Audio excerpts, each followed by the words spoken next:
Hello my dear learners, today I am back with the antenna and wave propagation subject for AKTU, Dr. APJ Abdul Kalam Technical University. There was a small gap between me and you due to this pandemic condition, but we are again together to study about the subject antenna and wave propagation, and the different introductory part has already been covered by me. Now, I will discuss the vector part and the coordinate system. My today's lecture is based on the content of coordinate system. As you can see here, just I am going to start the topic different kinds of coordinate system. As I have already discussed the vector algebra, the different material about the vector calculus, because it is a very important part of this whole subject. In many of the content, many of the topics will be covered by using the vector part. So, the upgradation of this vector part is taken into account with the coordinate system. Okay. So, let us start our topic. This is a first kind of coordinate system. Although I have discussed three types of coordinate system, first one is the Cartesian coordinate system, second is the cylindrical coordinate system, and the third one is the spherical coordinate system. The Cartesian coordinate system is described here in this slide. As you see, this coordinate system is represented by the three axes. They are known as x axis, y axis and z axis. As you all know that these coordinate systems are defined to verify the position of a point in space by taking the different orientations. In Cartesian coordinate system, the orientations are made by x, y and z. So, all the space coordinates in Cartesian coordinate system will be represented by x, y and z. As this diagram says that any particular point which is represented by x1, y1, z1, this point A, by using the three coordinates like x1, y1, z1 are the distances from x, y and z axis. This is the origin, and here from this origin point these are the distances on different axes. Okay. So, now come to the point how we can represent a vector quantity in Cartesian coordinate system. It is given here, it is defined here that vector A is x ax plus y ay plus z az. These cap factors x, y and z, these are the unit vectors which you have already studied about. Unit vectors are the quantities which represent the direction, but magnitude in one single unit. The magnitude of this vector A in Cartesian coordinate system can be represented by this mod A is equal to under root ax square plus ay square plus az square, where ax, ay, az are the magnitudes of the vectors in x direction, y direction and z direction respectively. The position vector of this vector A can be given by x x1 plus y y1 plus z z1, where this x, y, z cap are the unit vectors again. In this slide, the basic properties of the vectors is also defined in terms of x, y and z in Cartesian coordinate system. As you all know that the dot product of the same vectors is always 1 and the cross product of the same vectors is the simple. If we talk about the x dot x is equal to x into x cos theta, but x cross x is equal to x into x sin theta, where the representation is done by the vector quantity in cross product, but the scalar quantity in the dot product. Here the same thing are shown in these properties. What are these properties? These properties says that x dot x means the x axis directional component is multiplied in the dot product with the same vector. In this case, the dot product is defined like x dot x equal to y dot y equal to z dot z is equal to 1. Okay. But when the perpendicular vectors are multiplied in the terms of dot product, then it comes as 0, because we know that cos 90 is equal to 0 and cos 0 is equal to 1. Okay. So, the cross product is governed by the mechanism in which the direction as well as magnitude both are important. So, the direction is given by the right hand rule, as you know that the x and y product gives the vector quantity which is denoted in the z direction. So, this is the same here in the x y z plane, the cross product of x and y gives the z, the cross product of y and z gives x, and cross product of z and x gives the y vector. Okay. So, now move forward, and when we talk about the dot product and cross product in this form, this is very generalized form which we will use in the numerical problems. To solve the different numerical problems in the Cartesian coordinate system, we will use these notations. These notations can also be solved with the matrix formulation.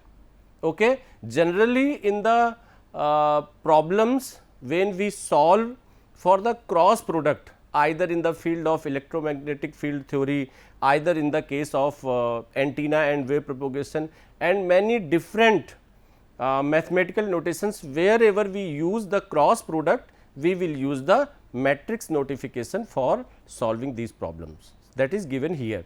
So, dot product is very easy and simple. Generally, if we do a multiplication in the form of dot product by using these two vectors a and b, it comes like this: a dot b is equal to a x b x plus a y b y plus a z b z, because we know that the dot product of a and b is always a scalar quantity, and only the magnitudes of a x b x, a y b y, a z b z are multiplied and provide the solution in the form of the summation of all these three terms. But in the case of cross product, we see that this is a vector quantity. It means the cross product of two vectors a and b will give a different vector which is described as c, and this c vector will have the three components in all three directions, like x direction, y direction and z direction. If we elaborate and explain the matrix formulation and the solution of this matrix, we see that the result comes in the form of three vectors like x, x का जो component होगा that will be a y b z minus a z into b y. This will be the component of x. In the same way, the component of y will be like a z b x minus a x b z. In the same way, the z component. So, we will solve the matrix and we will describe the different components of the cross product.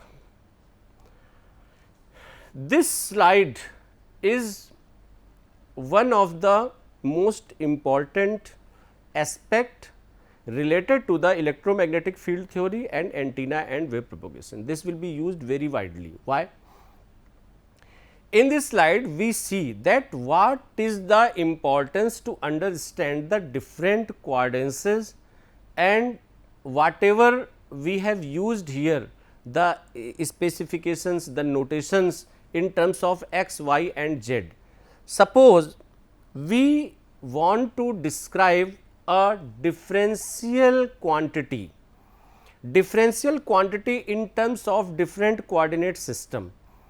Suppose a small length of dl is fixed in a free space, how we can define this dl length in terms of x, y and z in Cartesian coordinate system. In the same manner, if we take a plane, then how a differential surface of that plane can be described in terms of that Cartesian coordinate system components. And at the end, if we take an object, then how a volume of that object, how a differential volume of that object can be described, can be shown in terms of Cartesian coordinate components. Basically, this slide shows this thing, and it is very important to understand this particular picture, because here we have shown all these three parameters: differential length, differential surface and differential volume, and all these three parameters are defined in terms of x, y and z. dx, dy, dz are the differential components in the direction of x, in the direction of y, in the direction of z. In the same way, the areas are defined for the different planes, as I have already discussed in the first slide, where x plane, y plane, z plane, x y plane, y z plane, z x plane, these are the different planes where the differential surface can be identified. And at last, the differential volume is of an object, and for that object a differential volume can be taken into account, and it is described by the dx, dy and dz. All these things, if we talk about the differential length, then this differential length can be given here x dx plus y dy plus z dz. The differential area in the x direction, it means in the plane of dsx. dsx is the differential surface area in the x plane. Differential surface area in the y plane, dsy, differential surface area in the z plane, and all these differential surface areas are described here like this. The differential volume is given as dx, dy into dz. Okay. Now, come to the more interesting parts of the spherical coordinate system. How these components can be elaborated to formulate, especially in the field of electromagnetic radiation. Now, some more interesting and some more complicated form of coordinate system comes in the form of cylindrical coordinate system, where we utilize the three parameters like r, phi and z. To understand these three terms, what is r, what is phi and what is z, it is necessary to understand this particular diagram. This particular picture describes all these three parameters. What is r? You can see here that r is the radius of that cylinder, r is the radius of that circle, which is the base of that cylinder, and it is described here in blue line where this R1 is written. This is the radius, this is the radius vector. What is phi? Phi is that azimuth angle which is measured from the positive x axis. You can see here like this, this is the direction of phi 1. You can see here, this is the phi 1 and it is calculated from the x axis. It basically it is a projection, it is a projection from upper part, and this is the projection and projection between the x axis and the this particular line which is drawn from the upper side of the cylinder. The third Z, Z is the height of the cylinder. You can see the length of the cylinder and it is always in the Z axis. This height of the cylinder is always along the Z axis. So, all these three components of a cylindrical coordinate system are described like R, phi and Z. Okay. So, how these values R, phi and Z can take for the formulation of the different parameters or different functions? R can take a range between 0 to infinity. The phi angle can take the values between 0 to 2 pi and Z can take any value from minus infinity to plus infinity. These are the different ranges. The vector representation of an spherical coordinate system in a vector form, like if we want to express the vector A in cylindrical coordinate system, that can be given here.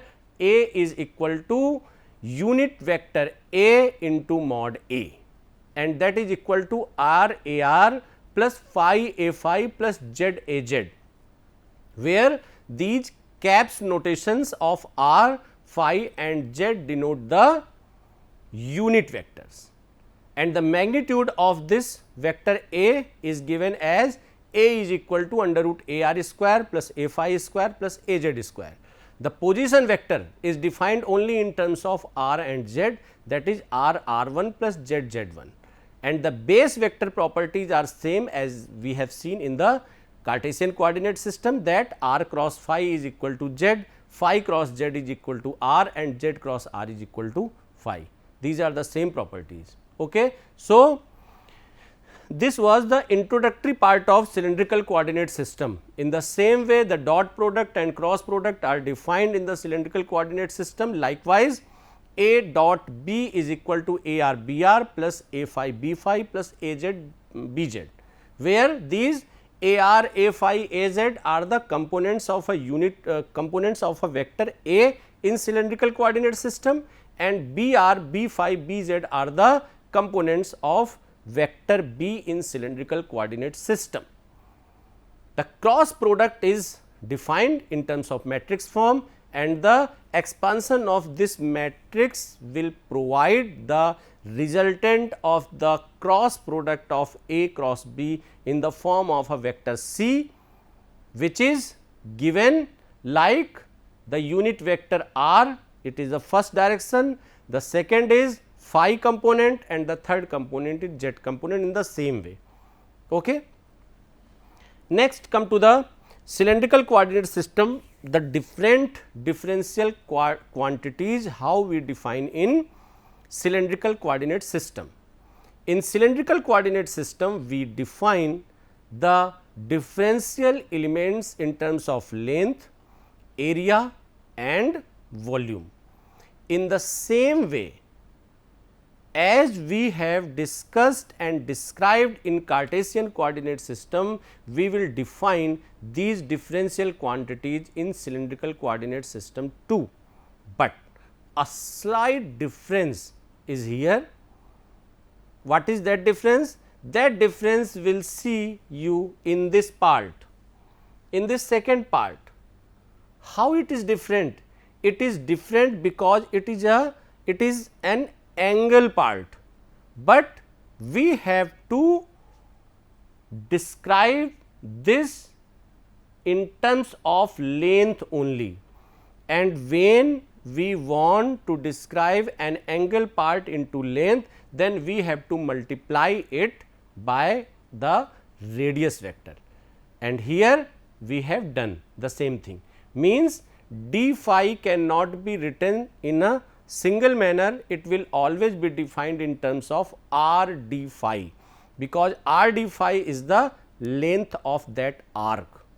So, in all the manners we will describe these parameters. Simply the length dl will be described as r dr plus phi d phi r d phi plus z dz. In the same way, the area is described as dsr. dsr means the differential surface area in r plane, ds phi differential surface area in phi plane, and dsz is the differential surface area in the z plane, and all these parameters are defined. You can see here, wherever this d phi term will be used, it will always be used with the radius vector r multiplied by r, means r d phi is the length of that arc through which that angle d phi is subtended at the origin. Clear hai?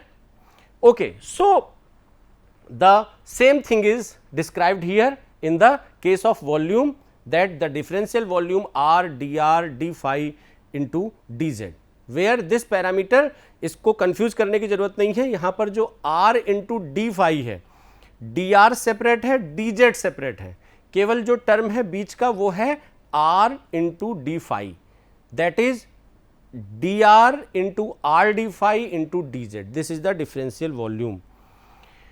Now come to the last, spherical coordinate system. This spherical coordinate system is one of the most important kind of coordinate system which is used very frequently in electromagnetic field theory as well as in antenna and wave propagation, because the only coordinate system, spherical coordinate system, which is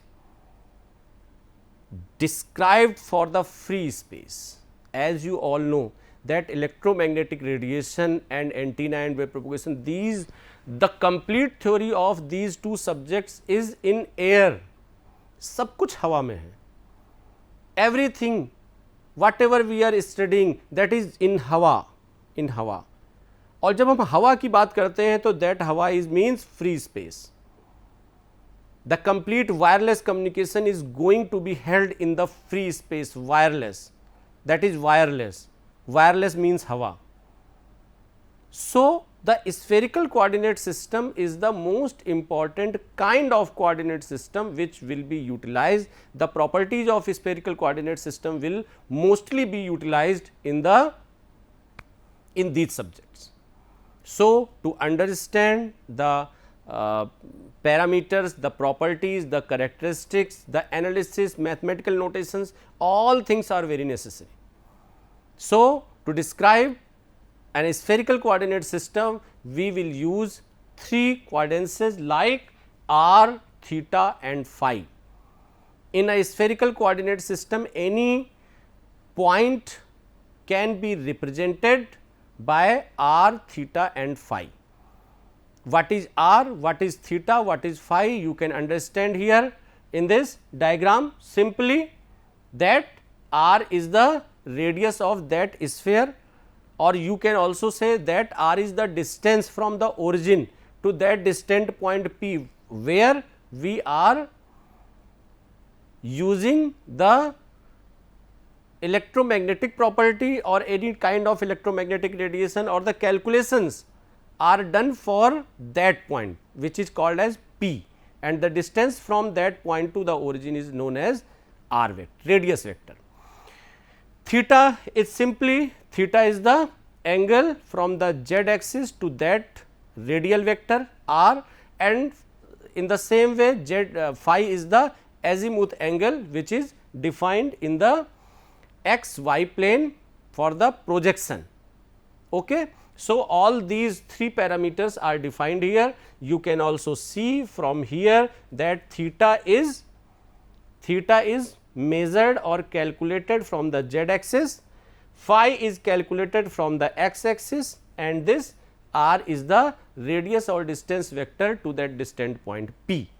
These are the two properties which are written here, that theta is zenith angle, starts from plus z direction and lies in yz plane, but phi is the azimuth angle and it starts from plus x direction and lies in xy plane. So, we can also describe the unit vectors in terms of a r, a theta and a phi. Here these particular pictures are shown to understand the utility and the implications of these vectors, what is a r, what is a theta, what is a phi. It is very important to understand, because all the things in the antenna and wave propagation and electromagnetic field theory will be discussed in terms of direction only. So, these two terms theta and phi will provide the characteristic of any electromagnetic radiation or any antenna in terms of direction only. So, these are the different terms. Here we can see that the metric coefficients or differential distances are given here. To understand these, both the diagrams are important. Here we can see that the differential distances are given in terms of r, theta and phi. Likewise, dr, this is the differential distance, this is r d theta, as I have discussed previously that d theta cannot be used separately, it will always be used with the multiplication of r, because r d theta is the term which provides you the distance factor. In the same manner, r sin theta d phi, wherever this d phi will be used, the radius vector r sin theta will be discussed. You can see here, this is r and this is the r sin theta, means r sin theta is the radius of that circle which is used the phi angle. Okay. So, understand all these things is important to use and implement the spherical coordinate system into different problems and different systems. dr is infinitesimal displacement along r d theta is along theta and r sin theta d phi is along phi direction. Now, these are the different forms of area wise, volume wise you can understand. If you understand dr, r d theta and r sin theta d phi terms, then you can implement these particular parameters to understand, to describe the differential volume, differential surface in spherical coordinate system, which is defined here. In this diagram, you can understand the limits of r, theta and phi to integrate the volume characteristics or surface characteristics or line characteristic. R is having the range between 0 to infinity, theta is having the range between 0 to pi and phi is having the range between 0 to 2 pi. Okay. So, it is important to understand the limits for solving the different problems in electromagnetic field theory and antenna and wave propagation. This is the final representation of this spherical coordinate system in terms of r, theta and phi. Now, I will discuss the magnitude, the vector representation and base vector properties in terms of the previous, which I have discussed in cylindrical coordinate system and Cartesian coordinate system. In the same manner, these quantities, these parameters are described here. This is the same thing, dot product and cross product in spherical coordinate system.